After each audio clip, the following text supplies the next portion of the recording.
Hi everybody, Raam Anand here once again.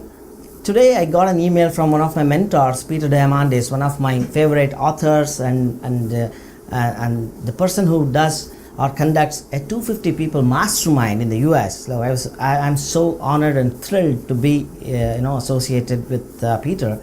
And I got an email. It was so interesting. It was about his conversation with Bill Gross, founder and CEO of Idea Lab. And if you don't know about Idea Lab is the world's longest running incubator since 25 years. Bill Gross was the founder, has incubated or had more than 1,000 ideas that he has evaluated and started more than 150 companies so far, and many of them, 40 of them actually, have become billion-dollar companies over the period. So what are the nine our key lesson that Bill learned? He summed up into 9 questions or 9 points or 9 lessons that he wanted to share with Peter, and Peter in turn shared with everybody else, and I want to share with you guys here. So what exactly happened? As a technology startup, especially 1 in 10 technology startups actually survive. That's the survival rate here today, and 9 failed. What are the reasons? And Bill has seen both the successes and the failures. So I think Bill's perspective or insights about startups and how to survive is very important and valuable for all of us here in the startup world. Let me just give you an overview of all the 9 lessons from the 150 startups that Bill did. Number 1, the first lesson: it's easier when you are the customer. So most startups, when they start their business, when they start their startup, they start with solving a problem. Most successes actually have come from the problems that the founders themselves had to solve for themselves. Because when you are the customer, it's easier for you to get feedback, and you can think yourself whether you can the solution that you are providing is actually going to solve your problems. If you're in turn depending on someone else as your customers, you're solving someone else's problem, it's usually difficult and hard and time consuming to get that feedback over a period of time. Like it will take a long time to get that feedback, and that can possibly delay the process, hurt the growth of the company. Lesson number 1. Lesson number 2, this is crucial, folks. If you have an idea, test it. I have seen personally mentoring so many people around the world. They have an idea and they think the idea is going to work or going to succeed or going to grow, but they have not yet tested it.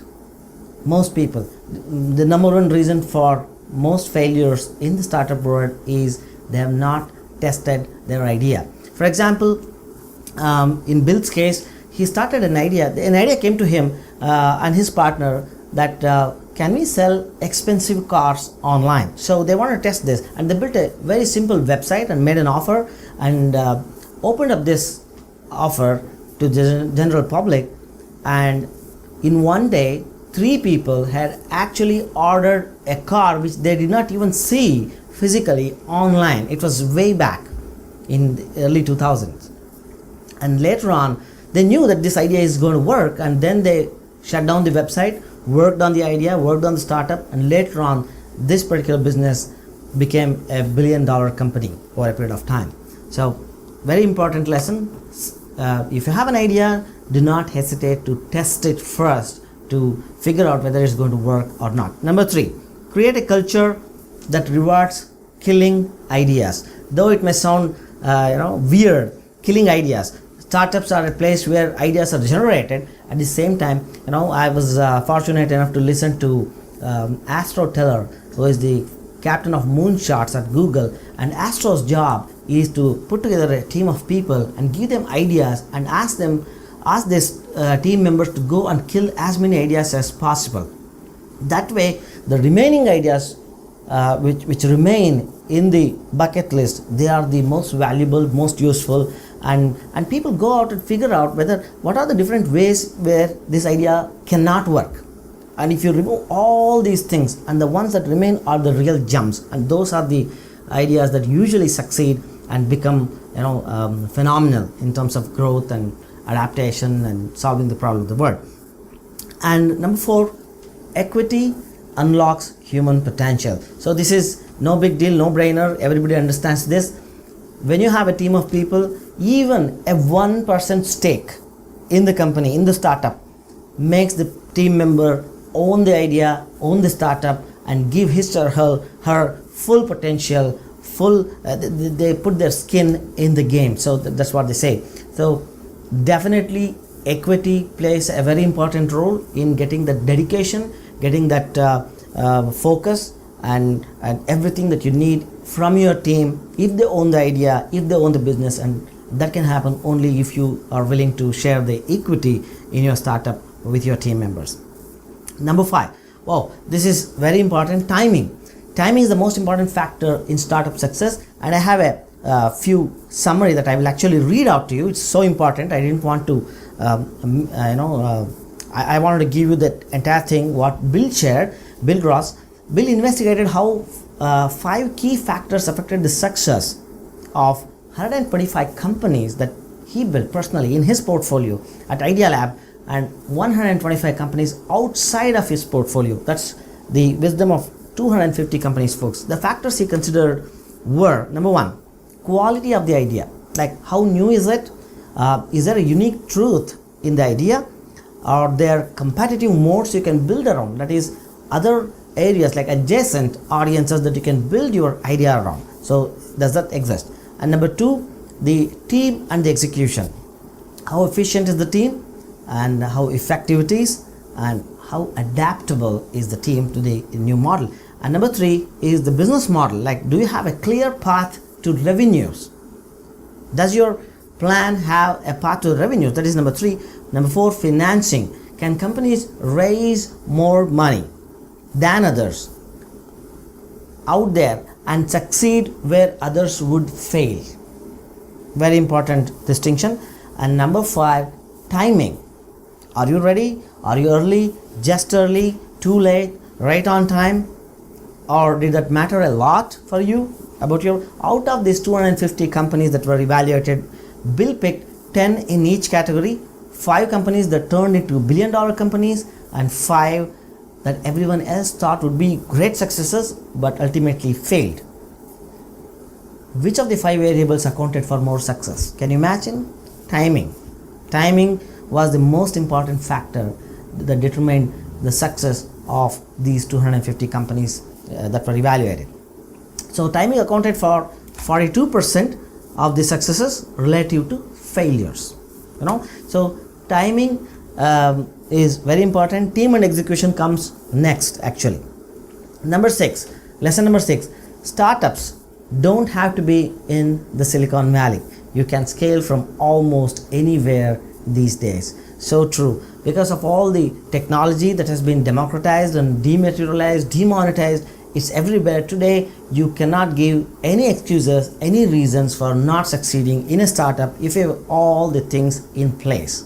So lesson number 6 is you don't have to be anywhere in any particular location to succeed. You can be anywhere in this world, especially technology startups. You can start up from any part of the world as long as you have an internet connection and a laptop or a computer, for that matter, if you are a technology startup.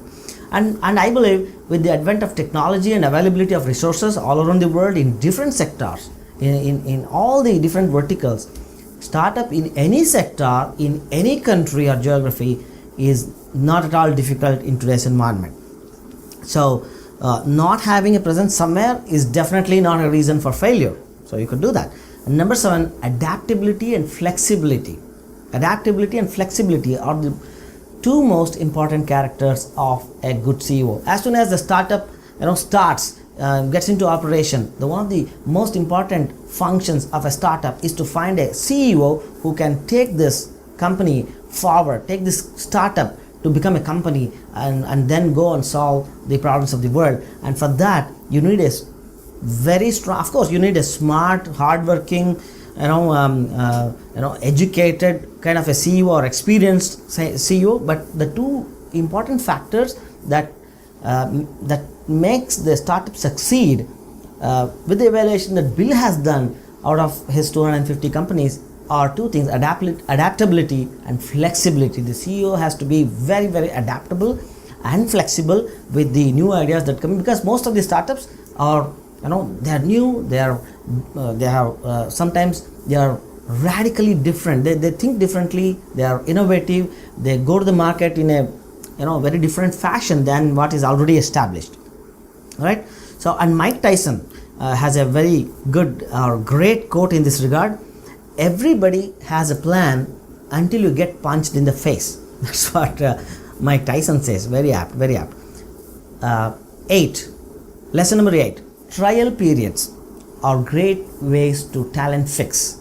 If you are new, if you are starting up, and if you are looking for hiring talent, it's a very difficult process or difficult thing to get talent or to hire talent. Sometimes you forget about hiring hundreds of people. You cannot even hire one or two great people sometimes. So startups, if you are succeeding and if you are on the path to succeed or success, one of the best ways to fix the talent, like hiring part, is to hire talent on the project basis first and do it as a trial run, so that you get people on board for a particular project, and if they are good and if you both can work together, gel with each other and work well to the overall growth of the startup, then that's the best way to do it. So talent can be fixed with trial periods. You don't have to hire anyone permanently or take that risk. Hire people on project basis, work with each other and figure out the trial works or not for both of you. And finally, it's almost become a cliche nowadays: passion should be the reason for you to do a startup. Very true. Even though it is cliche, that's the truth. That's how it works, my friend. So along with passion, and what is exactly passion? Passion is all about the purpose, and even underlying the purpose is that what is it that you are fighting for? What is more meaningful for you? What are you motivated for? Because most of the startups, they don't make any money in the beginning. They are at the very low level in terms of making money. They don't see any money, they don't have any money, but there is a lot of motivation. And motivation comes, that's the drive to motivation comes from having figured out the reason why you are in this business, in this startup in the very first place. What is it that motivates you? What is it that you are willing to fight for? Figure that out. That is the one thing, my friend. There was a great book called The One Thing. In that, it's a cowboy kind of a movie. It's a very funny movie, actually. The two characters in the movie, Curly and Matt. Curly is the wise fellow, like a wise old man, and they both are riding their horses, and Curly starts talking with Matt and starts conversating about life, and then suddenly asks, like, "Man, do you know what is it about life that people become successful? Like, what's important for people to succeed in life?" And Matt says, "Oh, what is it?" And Curly reins his horse, turns around and says this. And Matt goes like, "What, your finger?" No. It's that one thing. "Okay, what about one thing?" Matt asks. And Curly says, "It's the one thing, my friend. You have to figure that one thing out. Whatever it is in your business, in your life, in your career at the moment, what is the one thing that you are after? When you figure that out, success is yours." So hopefully this video has helped you get the perspective. Gross, founder and CEO of Idea Lab, who have started or evaluated more than 1,000 different ideas and started 150 companies on their own, and evaluated other 150 companies of other startups, and came out with this list of lessons that Matt had learned. And along with these lessons, I have added my perspectives and my own learnings from going through the world, all over the world, and going through the successes and failures of so many startups, because I do and run my own seminars and events in North America and now in India as well. Hopefully you liked it, and if you have any questions, put them below the video, and don't forget to comment, and don't forget to share with other people, other startups, that they may find this perspective or lessons interesting. Until again, Have a nice time, work hard on your startup and succeed, and moreover, above everything else, figure out that one thing for you.